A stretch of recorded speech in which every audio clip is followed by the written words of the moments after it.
subscribe and press the bell icon to never miss any update.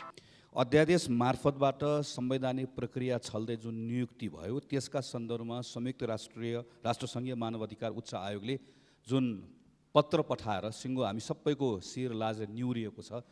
म्यानमारको सैनिकको र सरकारको चरित्र उस्तै हो। परराष्ट्र मन्त्रीज्यू जवाब चाहन्छु।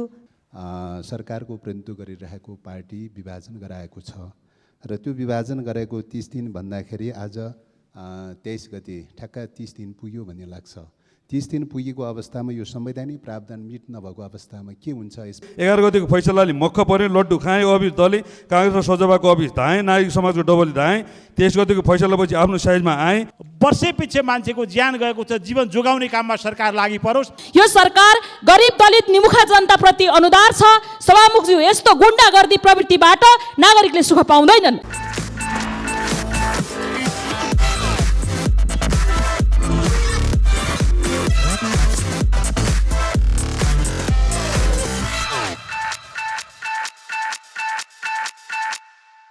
तीन मिनटभित्र उपलब्ध गराइदिन हुन अनुरोध छ। प्रश्नकर्ता मान्य सदस्यले विषयवस्तुमा केन्द्रित रही 1 मिनटभित्र प्रश्न सोध्न सक्नुहुनेछ। सर्वप्रथम माननीय श्री पुष्पभूषाल गौतमलाई बोल्न समय दिन्छु। सम्मानीय सभामुख महोदय, माननीय मन्त्रीज्यूले म्यानमारको लोकतन्त्रको पुनर्स्थापनाको लागि नेपाल सरकारले विज्ञप्ति जारी गर्यो भनेर भन्नुभयो। तर नेपाल सरकार जसले हिजोको दिनमा मानव अधिकारको पक्षमा, बाल अधिकारको पक्षमा अन्तर्राष्ट्रिय रूपमा 23वटा भन्दा बढी अन्तर्राष्ट्रिय अभिसन्धिहरू पारित गरेको देश नेपाल, आज म्यानमारमा यति धेरै मास किलिङ हुँदाखेरि हजारौँ जेल गएको, सयौँ मारिएको, सेभ द चिल्ड्रेनले 60 जना भन्दा बढी बाल बालिकाहरूको हताहत भएको, मृत्यु भएको भनेर डाटा बाहिर प्रकाशित भइराखेको छ। यो बाल अधिकारको बारेमा, मानव अधिकारको बारेमा, हत्या गरिएको बारेमा अहिलेको नेपाल सरकार किन मौन बसेको? यस बारेमा बोल्नु पर्ने कि नबोल्ने, विज्ञप्ति दिने कि नदिने? त्यही भएर नेपाल सरकारले कम्तीमा हिजोको दिनमा नेपाल सरकारले पारित गरेका ती अन्तर्राष्ट्रिय अभिसन्धिहरूको सम्मान गर्नु पर्यो र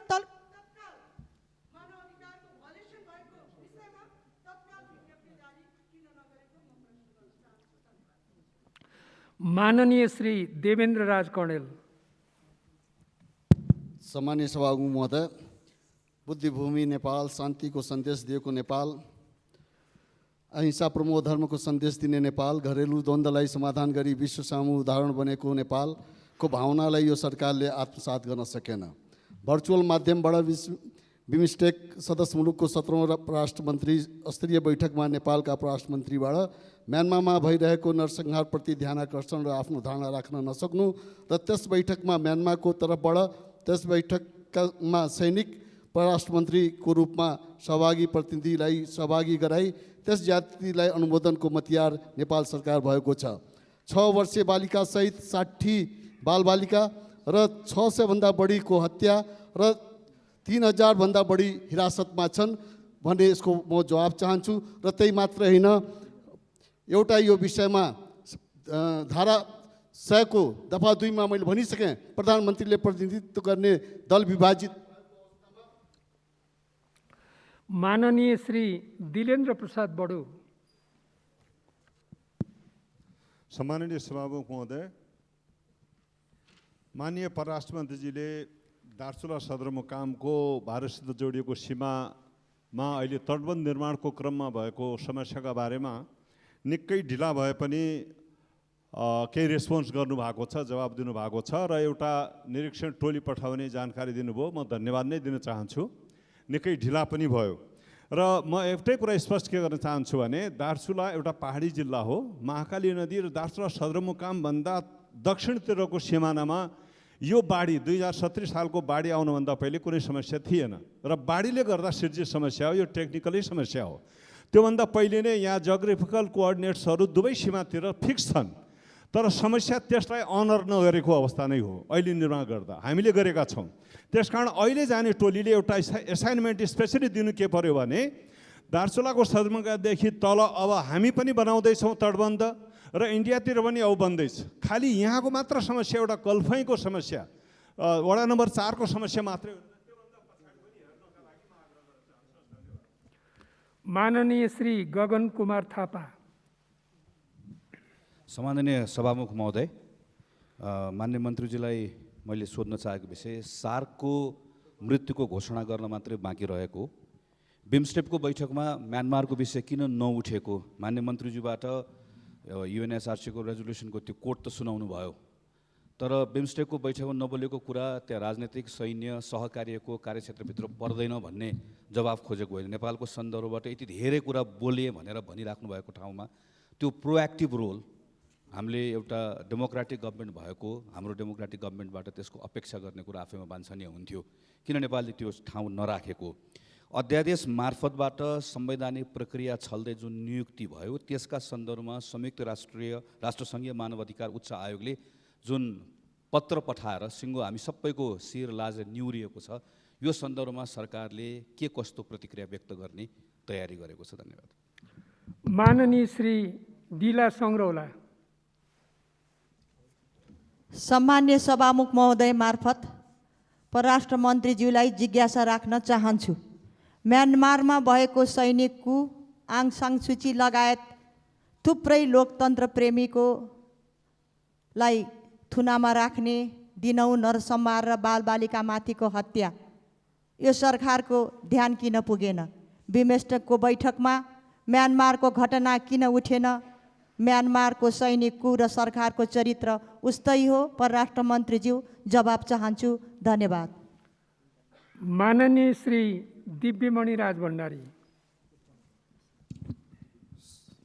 सम्मान्य सभामुख महोदय, म सामान्य सभामुख महोदय मार्फत परराष्ट्र मन्त्रीज्यूलाई फेरि म अनुरोध गर्न चाहन्छु कि सन्धि र सम्झौताहरूको बारेमा चौथो अधिवेशन र पाँचौँ अधिवेशनमा एमसिसी लगायत भारतसँग, चाइनासँग सबैसँग 8वटा चाहिँ सन्धि सम्झौताहरूको बारेमा अझसम्म पार्लियामेन्टमा किन चाहिँ छलफल र पास गर्नको निम्ति पेश नगरेको? एक चिज। अर्को चिज, बङ्गलादेशको कुरा आयो र बङ्गलादेशमा 50 वर्षको दौरानमा कति प्रगति गर्यो के भयो त्यहाँको ग्राफबाट देखिन्छ। र अहिले हामीले आफ्नो प्रगति त्यही दिशमा किन गर्न नसकेको र किन हामी अल्झेर बसेको थियौँ, त्यसमा यहाँहरू भिजिट गर्नु हुँदाखेरि के स्टडी पाउनु त्यो बारे पनि अलिकति जानकारी गरिदिनु अनुरोध गर्छु। मान्य श्री टेकबहादुर बस्नेत। सम्माननीय सभामुख महोदय, लोकतान्त्रिक योद्धाहरूको अभिलेखीकरण सम्बन्धी प्रश्न मैले उठाएको थिएँ यो सदनमा।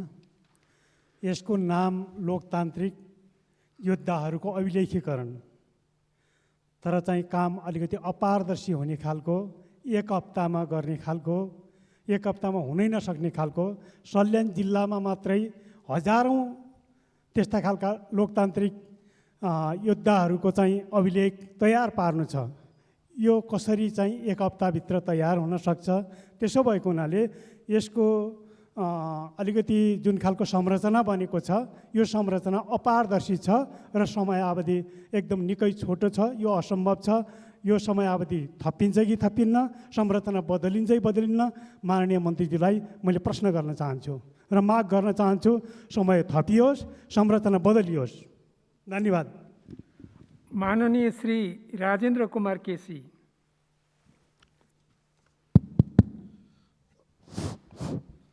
सभामुखज्यू मार्फत म माननीय मन्त्रीज्यूलाई प्रश्न गर्न चाहन्छु। दार्चुला जिल्लामा मित्र राष्ट्र भारतबाट सीमा क्षेत्रमा पर्खाल निर्माण गरिरहेको अवस्थामा नेपाल सरकारले नापी विभाग, सेना, सशस्त्र, जिल्ला प्रशासनको एउटा टोली बनाइयो भन्यो र त्यसलाई स्थलगत निरीक्षण गराइयो भन्यो कि भर्खर टोली गठन गरियो भन्ने मैले त्यो प्रश्न जवाफ पाइनँ। यदि निरीक्षण गरिएको हो भने त्यसको प्रतिवेदन के आयो? यो वास्तवमै यो सराहनीय कुरा छ कि सदनमा कुरा उठ्यो र मान्य परराष्ट्र मन्त्रीजीले त्यसलाई सम्बोधन गर्नुभयो र मैले अहिले सुनेकोमा चाहिँ समूह गठन भयो र त्यसको प्रतिवेदन पनि आयो र पछि फेरि हामी एउटा बैठक गर्दैछौँ भन्ने जस्तो बुझेँ। यदि चाहिँ निरीक्षण स्तरमा निरीक्षण भइसकेको हो भने त्यसको नेपालको तर्फबाट सीमा मिचिएको हो कि होइन त्यसको रिपोर्ट चाहिँ कस्तो आयो म चाहिँ जानकारी चाहन्छु। माननीय श्री भरत कुमार शाह। सम्मान्य सभामुख महोदय, भर्खरै मन्त्रीजीले म्यानमारको बारेमा छोड्नु भनेर एउटा रिक्वेस्ट जस्तो एउटा पढेर सुनाउनु भयो।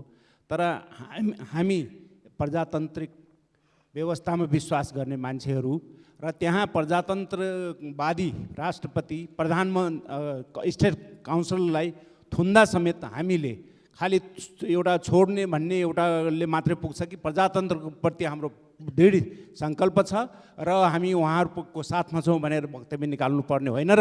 र अर्को कुरा त्यहाँ पनि धेरै नेपाली मूलका मानिसहरू छन्, उनीहरूको स्थिति के छ मन्त्रीजीसँग मैले सोध्न चाहन्छु। धन्यवाद। माननीय श्री प्रेम सुवाल।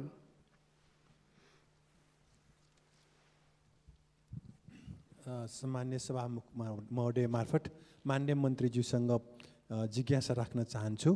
यो अप्रिल 12 भारतले दार्चुलामा सीमा अतिक्रमण गरेको बारे टोली पठाइँदैछ। नेपालको तर्फबाट जाने टोलीमा अङ्ग्रेजी भाषामा पारङ्गत र नापीमा दक्ष व्यक्ति समावेश भयो कि भएन, त्यस्तो टोली बन्यो कि बनेन।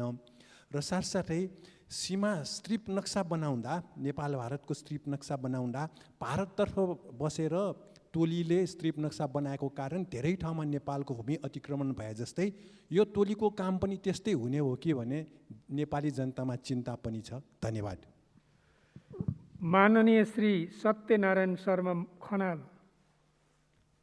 सम्माननीय सभामुख महोदय मार्फत मान्य मन्त्रीज्यूलाई म प्रश्न सोध्न चाहन्छु कि बङ्गलादेशको भ्रमणको सिलसिलामा नेपालबाट वर्षेनी नदीहरूले बगाएर लाने माटोले बङ्गलादेश अगाडिको त्यो बे अफ बङ्गालमा एउटा नेपाल जत्रै ठुलो टापु बन्दैछ। त्यो विषयमा यो जो क्षयीकरण भएको छ, इरोइजन भएको छ माटोको, सोइल इरोइजन, त्यसलाई रोक्नका लागि नेपाल र बङ्गलादेश दुवैले मिलेर यसलाई रोक्ने प्रयास गर्नका लागि वार्ता भयो कि भएन? यदि त्यो वार्ता भयो भने के कुरा भयो, कसरी गर्ने कुरा भयो, त्यसको जानकारी पाऊँ। धन्यवाद। माननीय श्री देव प्रसाद गुरुङ।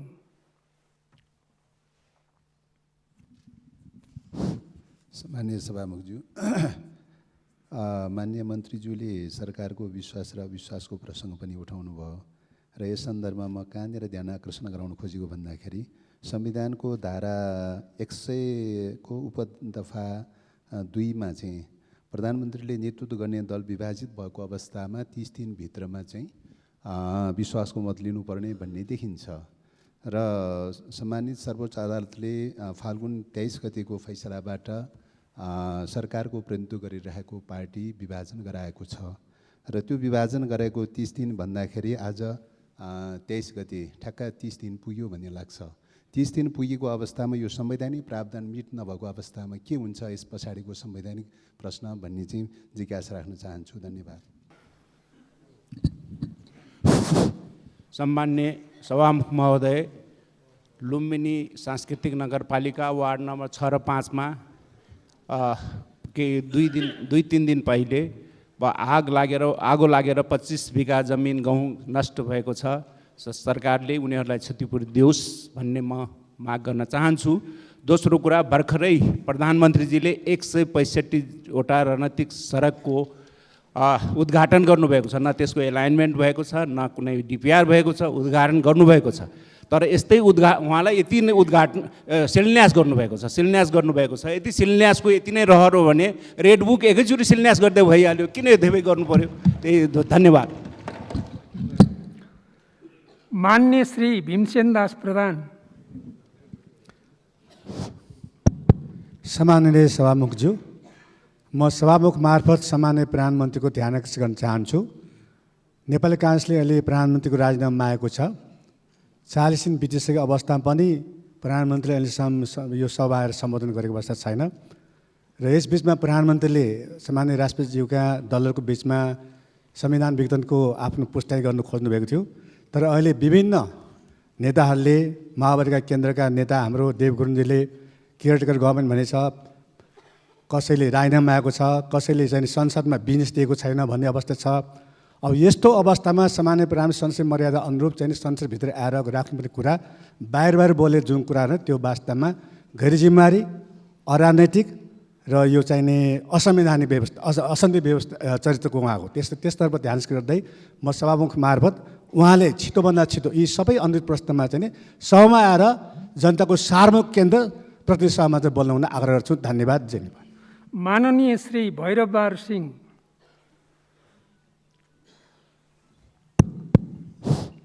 सम्मान्य सभामुख महोदय, बझाङ जिल्लाका 12वटा स्थानीय तहमा खरेडी परेको छ र हिउँदे बाली गहुँ जौँ खेतमा सुकेको छ। त्यहाँका जिल्लावासी भोकमारीका चपेटामा परेका छन् र बझाङ जिल्लामा छिटोभन्दा छिटो खाद्य आपूर्तिको गर्न नेपाल सरकार र सम्बन्धित मन्त्रालयको ध्यान आकर्षण गर्न चाहन्छु। धन्यवाद। माननीय श्री मनकुमारी जीसी। सम्माननीय सभामुख महोदय, मैले फागुन 23तिर स्मरण गर्न चाहन्छु।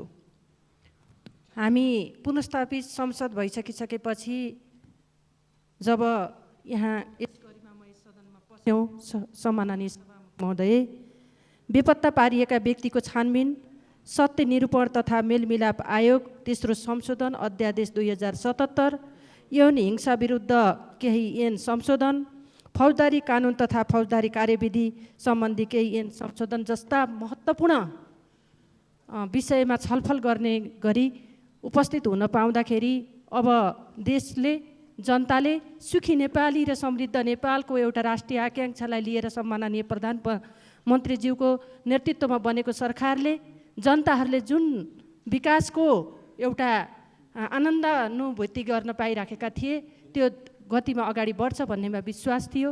त्यही अनुरूप हामीले माननीय श्री महेश बस्नेत। सामान्य सभामुख महोदय, चुनाव अगाडि गठबन्धन बनाए, चुनाव जितेपछि एकीकरण गराएँ, सरकार बनाउँदा आधा कार्यकाल मागे, कार्यकारी अध्यक्ष पाएपछि भइगयो भनेर छाडेँ, कार्यकारी प्रयोग गरी प्रधानमन्त्री र अध्यक्षको राजीनामा मागे, संसद विघटन गरेर परिवर्तनको घोषणा गरेँ, निर्वाचनको घोषणा गरेँ, लोकतन्त्र सङ्कटमा पर्यो भनेर कराएँ, प्रतिगमन चिच्चाएँ, आन्दोलन गराएँ, मिसन मिडिया चलाएँ, वकिल नागरिक समाज उचालेँ, अदालत गुहारेँ, निर्वाचन आयोग धाएँ, माइतीघर मण्डलामा सूर्यको चिन्ह लगाएँ, सेटिङको हल्ला चलाएँ, संसदीय दलको नेता बने, अध्यक्ष घोषणा गरेँ, 11 गतिको फैसलाले मक्ख परेँ, लड्डु खाएँ, अभिर दले, काङ्ग्रेस र सजपाको अभिस धाएँ, नागरिक समाजको डबली धाएँ, 23 गतिको फैसलापछि आफ्नो साइजमा आएँ, विश्वासको मत फिर्ता लिन्छु भन्छु सक्दिनँ, अविश्वास प्रस्ताव ल्याउँछु भन्छु सक्दिनँ, नयाँ गठबन्धन बनाउँछु खोज्छु सक्दिनँ, प्रधानमन्त्री बन्नुहोस् भन्दा कसैले टेर्दैन, अब प्रधानमन्त्रीको विश्वासको मत लिनै पर्छ, नैतिकताको आधारमा राजीनामा दिनै पर्छ, लडाकु पर्कन नउठाउने र हेग नलैजाने कोही तयार छ भने प्रधानमन्त्रीको सिट खाली छ। केपी ओली अगाडि मेरो केही लागेन, जसपा मानेन, काङ्ग्रेस जागेन। धन्यवाद। माननीय श्री मीनबहादुर विश्वकर्मा। सम्मानित सभामुख महोदय, 12 कक्षा पास गरेका विद्यार्थीहरूको परीक्षाको प्रमाणपत्र पास गरेको उत्तीर्णाङ्क प्रमाणपत्र लिने राष्ट्रिय परीक्षा बोर्डको प्रदेश नम्बर 3 को कार्यालय सिनामङ्गलको 14 फुट भएको बाटो भएको गल्लीमा राखिएको छ। त्यहाँ पार्किङ पनि छैन, त्यहाँ रोक्न बित्तिकै ट्राफिकले लाइसेन्स माग्छ, लाइसेन्स दिने कार्यालय बन्द छ र त्यहाँ परीक्षाको प्रमाणपत्र लिन जाने, उत्तीर्णको परीक्षा प्रमाणपत्र लिन जाने विद्यार्थीहरूको जामले गर्दा हिँड्न बन्द हुन्छ। कसको नियतले यो दुःख दिने काम गरेको हो? शुल्क लिएर शास्ति दिने काम बालबालिकाहरूलाई नगरियोस्। सम्बन्धित निकायको गम्भीर ध्यानाकर्षण गराउँछु। धन्यवाद। माननीय श्री मीना सुब्बा। सम्माननीय सभामुख महोदय, आज नेपालमा कोरोना दोस्रो चरणको सङ्क्रमण दिनानुदिन बढ्न थालेको छ। आम नेपाली नागरिकमा चिन्ताका विषय बन्न पुगेको छ। यस्तोमा सरकार भने आफ्नै आन्तरिक बाँसुरीको धुनमा मस्तसँग निधाइरहेको छ। हिजोको विगतको दिनको गल्तीलाई सच्याउने धुनमा पनि हुनुहुन्न। सभामुख महोदय, भारतमा दोस्रो कोरोना सङ्क्रमित तीव्र रूपमा बढेको छ। शनिबार मात्र 93,000 जना सङ्क्रमित र 500 जनाको मृत्यु भएको छ। यो विश्वकै एउटा बढी सङ्ख्यामा देखिएको छ। नेपालमा पनि खुल्ला सिमाना लगायत भारतका विभिन्न सहरमा सङ्क्रमण बढ्न थालेपछि नेपालीहरू धमाधम दिनौँ 500 देखि 700 भित्रन थालेका छन्। भारतबाट आउने मध्येमा 70% पनि कुनै पिसिआरहरू गर्न नगरी उनीहरू घरमा प्रवेश गरेका छन्। यसले नेपालमा पनि भयावह स्थिति आउने निश्चित छ। सरकारको सीमा प्राप्त स्वास्थ्य मापदण्ड, हेल्थ डेस्क, आइसोलेसन, थर्मोगन साथै स्वास्थ्य कर्मी उपलब्ध गराउन सकेको छैन। यसमा म सरकारको ध्यान आकर्षण गर्न चाहन्छु र सभामुख महोदय, माननीय श्री मेटमणि चौधरी।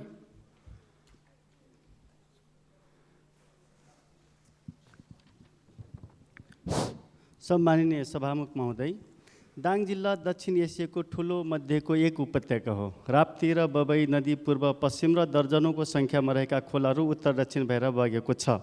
ऐतिहासिक, प्राकृतिक, धार्मिक, पर्यटकीय र उर्वरको हिसाबले अत्यन्त महत्त्वपूर्ण मानिएको दाङ उपत्यका कृषिको प्रशस्त सम्भावना रहेको छ। तर केही समय यता अवैध र उद्देश्य विपरीत बालुवा उद्योग र मापदण्ड विपरीत क्रसर उद्योगको सञ्चालनले नदी र खोलाका पानी सुक्ने, खेतबारीमा सिँचाइ नपुग्ने र जमिनहरू क्रमशः मरुभूमि बन्दै जाने अवस्थाको सिर्जना भइरहेको छ। प्रत्येक दिन पूर्व पश्चिममा अवस्थित चुरे ध्वस्त बन्दै गइरहेको छ। दाङको सुन्दर भविष्यको लागि चुरे लगायत नदी र खोलाको संरक्षण हुनु जरुरी छ। तर पनि सम्बन्धित निकायहरूको ध्यान पुग्न सकिरहेको छैन। नियामक निकायहरू नै अवैध कारोबारीमा संलग्नहरू उत्साहित गरिरहेको महसुस दाङका जनताहरूको रहेको छ। यसैले सम्बन्धित निकायहरूको ध्यान पुग्नु जरुरी रहेको छ। अवैध कारोबारमा संलग्नहरूले कानुनी दायरामा ल्याई कारबाही गर्नको लागि जोरदार माग गर्दछु। धन्यवाद। माननीय श्री मैना कुमारी भण्डारी।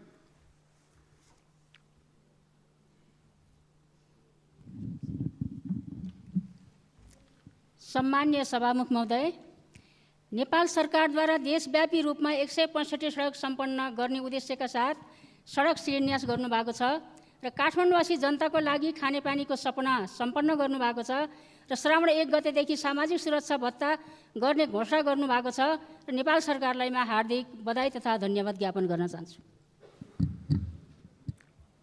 माननीय श्री मोहन बानिया। सम्माननीय सभामुख महोदय, अब केही पछि बर्खे सिजन सुरु हुन्छ। प्रसङ्ग छ कर्णाली राजमार्गको सुर्खेतदेखि नागमासम्मको अधिकांश खण्डहरू अहिले कालोपत्रे चाहिँ बिग्रेर खतम छ, धुलामय छ र बर्खे सिजन सुरु भइसकेपछि हिलामय हुन्छ। त्यसै कारणले सरकारले सिङ्गल लेनको कन्सेप्टमा बनाएको सडक कर्णाली सडक राजमार्ग डबल लेन पनि छैन र अधिकांश बाटो बिग्रेर अधिकांश बिचका पहिरोहरूले घट्टे खोलो, दही खोलो लगायतका चाहिँ ती खोलाहरूले पनि चाहिँ शास्ति बनाएका छन् र विशेष गरी रारा जाने पर्यटकहरूलाई चाहिँ हिँड्ने पर्यटकीय मार्ग भएको हुनाले यो बाटो चाँडोभन्दा चाँडो नेपाल सरकारको ध्यान दृष्टिमा जानुपर्छ र कालोपत्रे बिग्रेको ठाउँमा तुरुन्त चाहिँ कालोपत्रे बनाउनु पर्यो। यो गुणस्तरको बनाउनु पर्यो र नागमादेखि गमगढीको खण्ड जुन छ कालोपत्रे भएको छैन, नेपाल सरकारको पहिलो प्राथमिकतामा राखेर गमगढीसम्मको। माननीय श्री मोहन प्रसाद पाण्डे।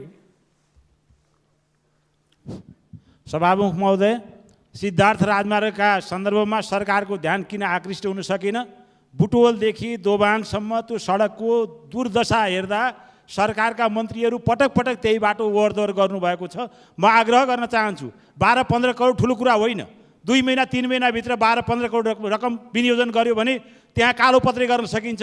वर्षै पछि मान्छेको ज्यान गएको छ, जीवन जोगाउने काममा सरकार लागि परोस्। म आग्रह गर्न चाहन्छु, शालिग्राम मार्गका निम्ति बजेट विनियोजन गरिएको छैन, किन पूर्वाग्रह राखेको छ? म हार्दिकतापूर्वक आग्रह गर्न चाहन्छु। त्यसै गरी शालिग्राम शिलाका सन्दर्भमा तटबन्ध निर्माण गर्नका निम्ति पर्याप्त बजेट विनियोजन गर्न म हार्दिकतापूर्वक आग्रह गर्दछु। सरकारको ध्यान सिद्धार्थ राजमार्गको पोखरादेखि बुटवलसम्मका निम्ति सम्पूर्ण रूपले केन्द्रित गर्न म आग्रह गर्न चाहन्छु। मेरुदण्डमा खेलवाड नहोस्। धन्यवाद। मान्य श्री यज्ञबहादुर बोगटी।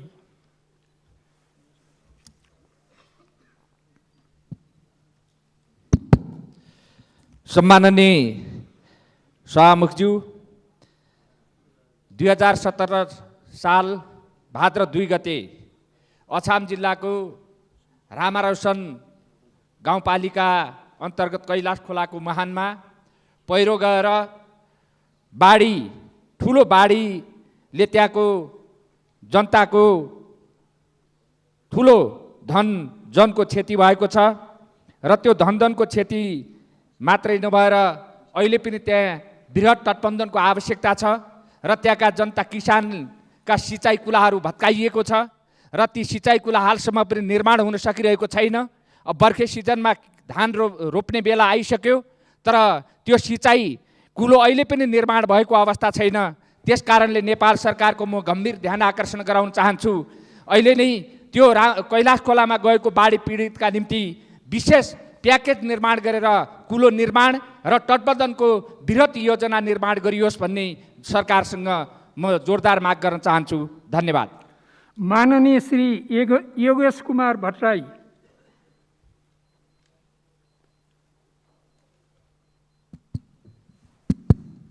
सम्मान्य सभामुख महोदय, ताप्लेजुङ जिल्लाको दोभान बजारमा गत फागुन 18 गते भएको आगलागीबाट 52वटा घर पूर्ण रूपमा क्षति भएका छन्। करिब 8 करोडभन्दा बढीको भौतिक माल सामान क्षति भएको छ र त्यसको केही दिन अगाडि मात्रै ताप्लेजुङ जिल्लाकै सिनाम गाउँमा पनि 5 घर नष्ट भएका छन् आगलागीबाट र ताप्लेजुङ जिल्लामा पटक पटक आगलागीको पीडा महसुस भइरहेको छ र बजारमा मात्रै सदरमुकाममा मात्रै केही वर्षभित्रै 5 पटकभन्दा बढी आगलागी भएको छ। यस्तो अवस्थामा म सम्माननीय सभामुख मार्फत दोभानमा भएको आगलागी पीडितहरूलाई तत्काल आवास र दैनिक आवश्यकताको व्यवस्था गर्न साथै दीर्घकालीन पुनर्स्थापनाको लागि भूकम्प पीडित सडकको सुविधा उपलब्ध गराउन नेपाल सरकारसँग माग गर्न चाहन्छु। साथै दमकल लगायतका अन्य भौतिक पूर्वाधारहरूको व्यवस्थापन गर्न पनि सम्माननीय सभामुख मार्फत नेपाल सरकारलाई ध्यान आकर्षण गर्न। मान्य श्री रङ्गमती साई। सम्माननीय सभामुख महोदय, देश रेलमार्ग जलमार्ग र सुरमार्गले नयाँ युगमा प्रवेश गर्यो रे मेरो जिल्लाका जनताले एम्बुलेन्स गाडी के हो देखेका छैनन्। बिरामीले पनि अहिलेसम्म अकालमा ज्यान गुमाउनु परेको छ।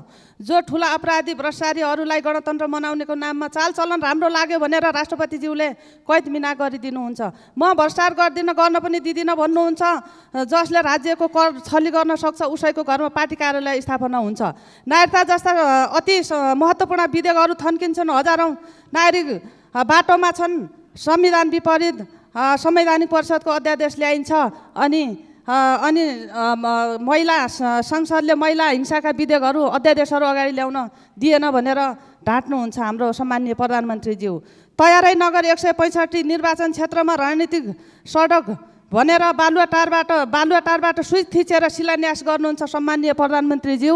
यो त नौटङ्की नै हो। संसदले जन्माएको प्रधानमन्त्री संसद र सिंहदरबारमा आउन डराउनुहुन्छ। बालुवाटार पनि सरकारी निवास हो। अब बालकोटमै गएर राज गर्दा राम्रो होला। धन्यवाद। माननीय श्री राजबहादुर बुढा छेत्री। सम्माननीय सभामुख महोदय, अहिलेको सदनको चाललाई हेर्दा भेन्टिलेटरमा राखेको बिरामी जस्तै भएको छ। गतिविधिका हिसाबले शून्यतामा पुग्नु मुलुकको लागि दुर्भाग्य हो। राजनीतिक दलहरूले सधैँ चालबाजीको खेल खेल्नु शोभनीय हुँदैन। मुलुकको माग स्थिरता छ, समृद्धि छ, संविधानको कार्यान्वयन छ। संसदभित्रको अङ्कगणितले गर्दा संसदीय गतिविधि सञ्चालनमा कठिनाइ उत्पन्न भएको भन्ने मान्य हो भने अर्ली इलेक्सनबाट आउने अङ्कगणित पनि योभन्दा नमिलेर आउन सक्छ। त्यसपछि पनि अर्ली इलेक्सनमा जाने हो, यो समाधानको बाटो होइन। जनताले दिएको अभिमत र अङ्कगणितलाई मुलुकको स्थिरता र समृद्धिको पक्षमा मिलाएर लानु दलहरूको राजनीतिक धर्म, कर्म र दायित्व हो। सबै पक्ष मिलेर यो जिम्मेवारी बोध गरौँ, जनतामा सदनप्रतिको विश्वास जगाउँ। धन्यवाद। माननीय श्री राजेन्द्र कुमार केसी। सभामुख महोदय, लामो समयको व्यग्र प्रतीक्षामा मेलम्चीको पानी उपत्यकामा उपलब्ध भएको छ। यो उपत्यकावासीको लागि सर्वाधिक खुसीको विषय हो। तर उपत्यकाका 4 सहरहरूमध्ये कान्तिपुर, ललितपुर, भक्तपुर तथा कीर्तिपुर मध्ये कीर्तिपुर नगरवासीले हालसम्म पानी पाएका छैनन्। 60 लाख लिटर क्षमताको स्टोरेज ट्याङ्क निर्माण भइसकेको छ। घर घरमा नयाँ तथा पुराना पाइपलाइनहरू जडान भइसकेको छ। यद्यपि कीर्तिपुर नगरवासीहरू काकाकुल अवस्थामा रहेको जानकारी गराउन चाहन्छु। तसर्थ तत्काल कीर्तिपुर नगरवासीलाई पानी वितरण होस् भनी जोरदार माग गर्न चाहन्छु। सम्माननीय प्रधानमन्त्रीज्यूले 165वटै संसदीय चुनाव क्षेत्रमा रणनीतिक सडकको शिलान्यास गर्नुभएको छ। हालसम्म पनि कतिपय क्षेत्रमा सडक योजनाको पहिचान भएको छैन, डिपिआर बनेको छैन, साइट क्लियरेन्स भएको छैन। यस्तो अवस्थामा कुन सडकको शिलान्यास गर्नुभएको हो, कृपया प्रधानमन्त्रीज्यूले बताइदिनुहुन्छ कि भन्ने चाहिँ निवेदन गर्न चाहन्छु। माननीय श्री राजेन्द्र कुमार राई।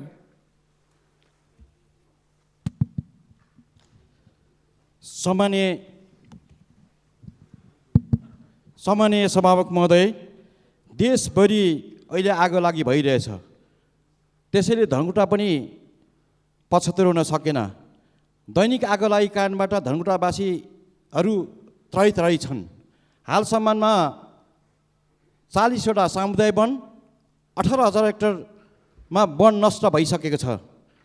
त्यस कारणले गर्दाखेरि कतिपय घरहरू, कतिपय गोठहरू, गाईबस्तुहरू जलेका छन्।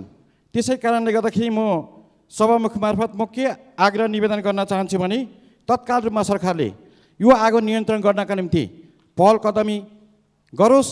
चाँडोभन्दा चाँडो, नभए ठुलो जनधनको क्षति हुने सम्भावना भएको हुँदाखेरि सभामुख मार्फत म सरकारको ध्यान आकर्षण गर्न चाहन्छु। धन्यवाद। माननीय श्री रामबहादुर बिष्ट। सम्माननीय सभामुख महोदय, म्यानमारमा निर्वाचित सरकारलाई अपदस्थ गरी सैनिक कु गरेर नरसंहार हत्याबाट करिब 800 जना म्यानमारी जनताको ज्यान गइसकेको छ। म्यानमारमा छिटै प्रजातन्त्रको बहाली होस् भनी कामना गर्दै सैनिक कुर शासनको घोर निन्दा गर्न चाहन्छु। कोभिड-19 कोरोना भाइरस फेरि चर्को रूपमा देखिन थालेको छ। भारत र चीन सरकारले नेपाललाई अनुदान स्वरूप दिइने भ्याक्सिन दिइसकेका छन् भने अन्य मुलुकबाट अनुदानका भ्याक्सिन आउने सम्भावना कतिको छ र अनुदान स्वरूप भ्याक्सिन नआउने भए सरकारले आफै भ्याक्सिन खरिद गर्ने सोच बनाएको छ कि छैन, म स्पष्ट हुन चाहन्छु। सबै नेपालीले 3 महिनाभित्र भ्याक्सिन लगाउन पाउनेछन् भनेर भन्नुभएको कुरा प्रधानमन्त्रीजीको घोषणा हो कि गफ र ठट्टा मात्र हो, स्पष्ट हुन चाहन्छु। धन्यवाद। माननीय श्री रेखा कुमारी।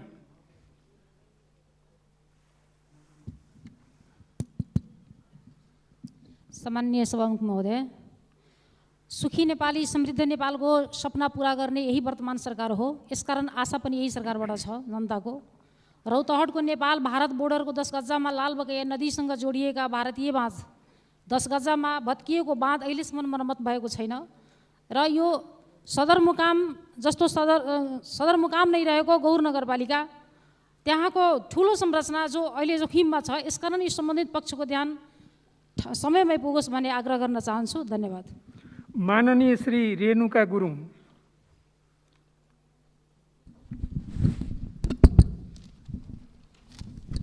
सम्माननीय सभामुख महोदय, आज कोरोना र उच्च वायु प्रदूषणको कारण जनताको स्वास्थ्यमा ठुलो सङ्कट छाएको छ। कोभिड भ्याक्सिन पश्चात पनि छिमेकी देश भारतमा बढ्दो तेस्रो चरणको कोरोनाको असर नेपालमा पनि देखिन थालेको छ। सरकारले आफूले गरेका प्रतिबद्धता अनुसार पर्याप्त कोभिड भ्याक्सिन उपलब्ध गराउन खुला सीमा क्षेत्रमा पर्याप्त जनशक्ति सहितको हेल्थ डेस्क र टेस्टिङ किट्सको व्यवस्था गर्न र बेरोजगारीलाई रोजगारको सुनिश्चित गर्न सकेको छैन। त्यही पनि 40-50 अरब फजुल खर्च गर्ने गरी गैर संवैधानिक निर्वाचन गर्न तल्लिन्छ। यो जनताको स्वास्थ्य र विश्वासमाथिको ठुलो अपमान हो। यसको लागि सरकार तथा सम्पूर्ण राजनीतिक दलको गम्भीर ध्यान आकर्षण गराउन चाहन्छु। धन्यवाद। माननीय श्री लक्ष्मी परियार। सम्माननीय सभामुख महोदय, सरकारको प्रशंसा गर्न पर्यो किन नगरेको भनेर सरकार पक्षीय मान्यज्यूहरूले खुबै रोइलो गर्नुहुन्छ। प्रशंसा गर्नको लागि सरकारले कुनै त्यस्तो काम गरेको छैन। प्रशंसनीय काम हुनु पर्यो नि। सरकारले जनता आक्रोशित हुने काम गर्ने, त्यसैले हामी प्रशंसा गर्न सक्दैनौँ। रोइलो बन्द गर्नुहोस् मान्यज्यूहरू, हामी कसैको मृत्युमा हाँस्न सक्दैनौँ। इलाम नगरपालिकाका मेयरले त्यहाँको एउटा दलित बस्ती उजाडी राख्नु भएको छ। भीमसेन स्थान मन्दिरको संरक्षणको नाउँमा धनीपूर्जा भएको नम्बरी जग्गा, त्यहाँका जग्गा धनी स्यान्डु चहार, किशोर त्रिखत्री, कल्पना त्रिखत्री, सन्तोष परियार र कपिल परियारलाई कुनै स्रोत खोज नै नगरी बिना छलफल राजनीतिक प्रतिशोध राखी बासविहीन बनाएको छ। त्यसलाई सदर गराउँदै सङ्घीय मामिला तथा सामान्य प्रशासन मन्त्रालयबाट दलित बस्ती उजाड्न निर्देशन सहितको पत्र पठाउँछ। यो सरकार गरिब दलित निमुखा जनताप्रति अनुदार छ। सभामुखज्यू, यस्तो गुण्डागर्दी प्रवृत्तिबाट नागरिकले सुख पाउँदैनन्। त्यो दलित बस्ती नउठाइयोस्, बासविहीन नपारियोस्, सरकारले सोचोस्। यदि नसोच्ने हो भने त्यसको परिणाम राम्रो हुँदैन।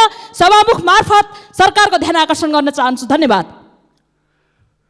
मान्य सदस्यहरू, सुन्ने समयमा मान्य सदस्यहरूले बोल्ने क्रम यहीँ समाप्त हुन्छ।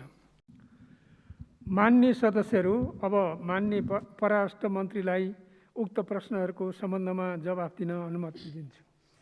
सम्मानीय सभामुख महोदय मार्फत म सबै मान्य सदस्यहरूलाई छलफलमा सक्रिय सहभागिता र केही अत्यन्त महत्त्वपूर्ण जिज्ञासाहरूका सन्दर्भमा धन्यवाद दिन चाहन्छु। म्यानमारको बारेमा थप पूरक जिज्ञासाहरू राख्नुभएको छ मान्य सदस्यज्यूहरूले। हामी गम्भीर रूपले चिन्तित छौँ।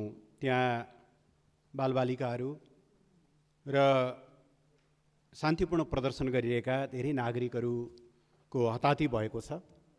ती सबै विषयहरू नेपाल समेत पक्ष भएर पारित रिजोल्युसनमा सविस्तार, त्यो 51 बुँदा लामो रिजोल्युसन छ, त्यसमा सबै विषयहरू समेटिएको बेहोरा म अनुरोध गर्न चाहन्छु। केही मान्यज्यूहरूले बिमस्टेक मिनिस्ट्रियल मिटिङमा यो विषय किन उठेन भन्ने पनि जिज्ञासा राख्नु भएको छ। म मान्यज्यूहरूलाई आग्रह गर्न चाहन्छु, हामी संलग्न विभिन्न संरचनाहरू छन्। रिजनल हिसाबले नै भन्ने हो भने हामीसँग सार्क छ, हामीसँग बिमस्टेक छ, हामी सदस्य रहेको एसियन कोअपरेसन डायलग छ, सङ्घाई कोअपरेसन अर्गनाइजेसन छ, BBIN छ। ती प्रत्येक संस्थाहरू सञ्चालनका आफ्ना हामी सबै एग्रिड अपन भएका विधिहरू छन्। ती एग्रिड अपन भएका विधिहरूलाई फलो नगर्ने हो भने संस्थाहरू कुनै पनि चल्दैनन्। त्यसो भएर सार्क, बिमस्टेक जस्ता फोरमहरूमा द्विपक्षीय विवादका विषयहरू या कुनै खास देश विशेषमा घटित घटनाहरूको बारेमा छलफल गरिँदैन। त्यसरी गर्दै जाने हो भने कुनै पनि संस्थाहरू अगाडि बढ्दैनन्। त्यस भएर ती आफ्ना निर्धारित एजेन्डाहरूमा अगाडि बढ्छन्। तर नेपाल जस्तो देश जसले मानवाधिकार, लोकतन्त्र र शान्तिलाई आफ्नो फरेन पोलिसीको एउटा फन्डामेन्टल पिलरको रूपमा अगाडि सारेको छ, जहाँ बोल्नुपर्ने हो, जहाँ जुन फोरमबाट ती कुराहरू भन्नुपर्ने हो, ती कुराहरूमा गम्भीरतापूर्वक, बिना सङ्कोच र बिना कुनै एजिटेसन ती विषयहरू उठाउने गर्छ। त्यसरी नै उठाइरहेको बेहोरा म यहाँलाई फेरि निवेदन गर्न चाहन्छु। संविधानको धारा 100 को उपधारा 2 धारा उल्लेख भएको छ। म माननीय सदस्यहरूलाई आग्रह गर्न चाहन्छु, नेपालको संविधानले दल विभाजन कस्तो अवस्थामा हुन्छ, कसरी दलहरू विभाजित हुन्छन्, त्यसको प्रक्रिया के हो भन्ने बारेमा बहुत प्रष्ट ढङ्गले उल्लेख गरेको छ। फागुन 23 गतेको फैसला र तत्पश्चात उत्पन्न परिस्थिति संविधानको धारा 100 सँग कहीँ कतै पनि जोडिएको विषय होइन। सर्वोच्च अदालतले भनेको कुरा के हो भने तिमीहरूले 75 साल जेठ 3 गते गरेको जुन नाममा पार्टीको दर्ता गर्यो त्यो नाम अलरेडी छँदै थियो, त्यस कारणले त्यो दर्ता गरेको नाम मिलेन, दर्ता खारेज हुन्छ। तिमीले एकता गर्ने हो भने नाम नजुदाउने गरी 15 दिनभित्र आऊ भनेर भनेको छ। त्यो कुनै पार्टी विभाजन होइन। यसलाई पार्टी विभाजनको रूपमा व्याख्या गरेर विश्वासको मत चाहिन्छ 30 दिनभित्र भन्ने कुरा त्यो यहाँ चाहिँ आकर्षित हुँदैन भन्ने कुरा म प्रश्न पार्न चाहन्छु। मान्य दिलेन्द्र बडुले र अरू केही साथीहरू मान्यजीहरूले पनि निकै ढिलो भयो भनेर भन्नुभएको छ दार्चुलाको सन्दर्भमा। त्यो ढिलो भएको छैन मान्यजीहरू, मैले अघि डेट पनि उल्लेख गरेँ। त्यो त्यहाँ भारतले वाल बनाउँदै गइसकेपछि हामीले जब जहाँनिर अलिकति नेपालको सीमा टच गर्न थाल्यो त्यस पछाडि हामीले तुरुन्तै यो भनेको पुस 22 मा हामीले नेपालको टोली पठाएका हौँ। उनीहरूले स्थलगत अध्ययन नै उहाँहरूले गर्नुभएको र स्थलगत अध्ययनले दुवै देशको प्राविधिक टोलीले अध्ययन गर्न आवश्यक भयो भनेर सिफारिस गरे अनुसार अहिले अप्रिल 12मा चाहिँ फेरि अर्को टोली स्थलगत अध्ययनमा जाने हो। त्यस भएर जति बेला यो समस्या आयो हामीले तत्काल रेस्पोन्स गरेको बेहोरा म अनुरोध गर्न चाहन्छु। माननीय प्रेम सुवाललाई म आश्वस्त तुल्याउन चाहन्छु, दक्ष टोली जानेछ, प्राविधिकहरूको टोली नेपालमै बसेर त्यसले नेपाल र भारतका दुईटै टिम बसेर अध्ययन गर्नेछन् र सत्य तथ्य जे हो उनीहरूले ल्याउनेछन्। अरू क्वालिटी यहाँले भन्नुभएको जस्तो त्यो कुराहरूमा पनि ध्यान जाओस् भन्ने कुरा अवश्य हामीले हेर्नेछौँ। र माननीय दिलेन्द्र बडुले भन्नुभयो जस्तो त्यो पर्टिकुलर ठाउँमा मात्रै होइन, तलसम्म पनि जहाँ जहाँ कोअर्डिनेटहरू हेर्नुपर्नेछ ती ठाउँहरूमा पनि हेर्न हामीले आग्रह गर्नेछौँ। अब सार्क मृत्यु शैय्यामा छ त म भन्दिनँ मान्यज्यू। सार्क आफ्नो ठाउँमा कतिपय सन्दर्भमा एक्टिभ पनि छ। जस्तो कोभिडको बेलामा भारतका प्रधानमन्त्री स्वयंले सार्क लिडरहरूको एउटा इमर्जेन्सी मिटिङ राख्नुभयो। सार्क त्यो रिलिफ फन्ड पनि हामीले निर्माण गऱ्यौँ। अरू विभिन्न फन्ड, अरू यसका प्रोसेसहरू पनि एक्टिभ छन्। तर सबभन्दा ठुलो समस्या चाहिँ समिट भइरहेको छैन। नेपाल 7 वर्षदेखि यसको अध्यक्ष छ। हामी यो अध्यक्षता छिटोभन्दा छिटो हस्तान्तरण गर्न चाहन्छौँ। तर सदस्य राष्ट्रहरू, खास गरेर 2टा सदस्य राष्ट्रहरूको बिचको आपसी मतभिन्नताले यो प्रक्रिया अवरुद्ध भएको छ। नेपालको तर्फबाट हामीले यो प्रोसेसलाई पनि एक्टिभ बनाउन निरन्तर कोसिस गरिरहेका छौँ। बिमस्टेकको बारेमा मैले अघि भने।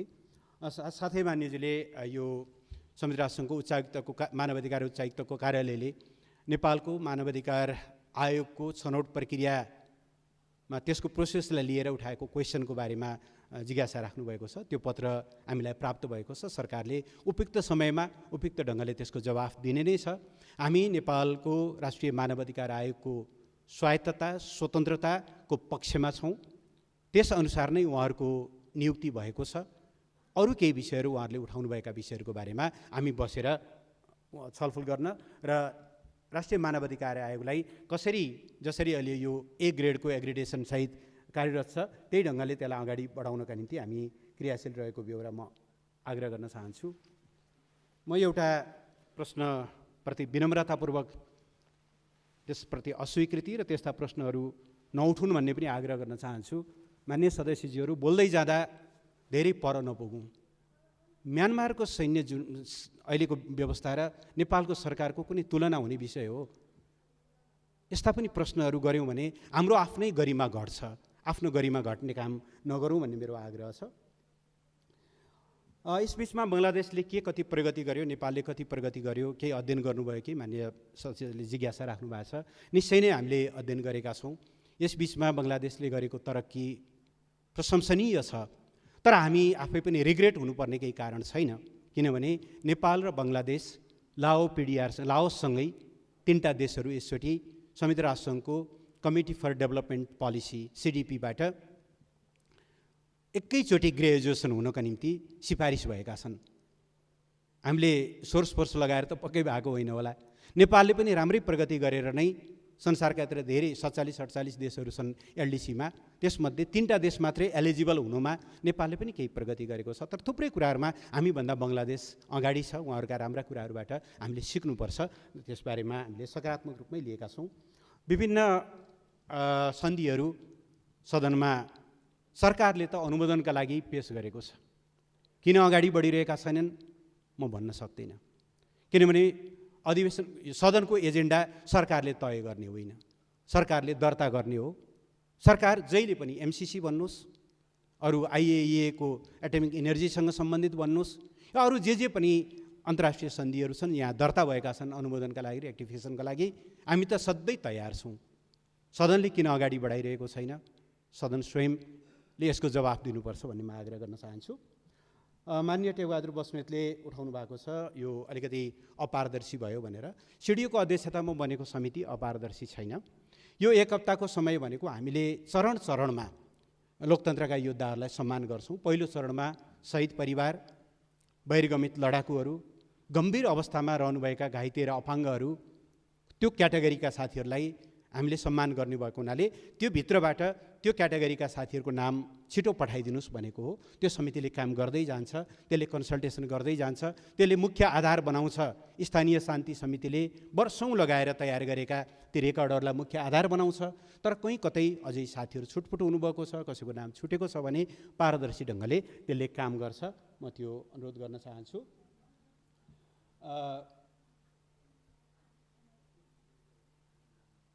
करिब मैले समेटेँ जस्तो लाग्छ।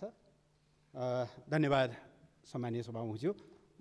मैले उठेका केही पूरक प्रश्नहरूको समेत जिज्ञासा सम्बोधन गर्दै आफ्नो भनाइलाई टुङ्ग्याउँछु। धन्यवाद।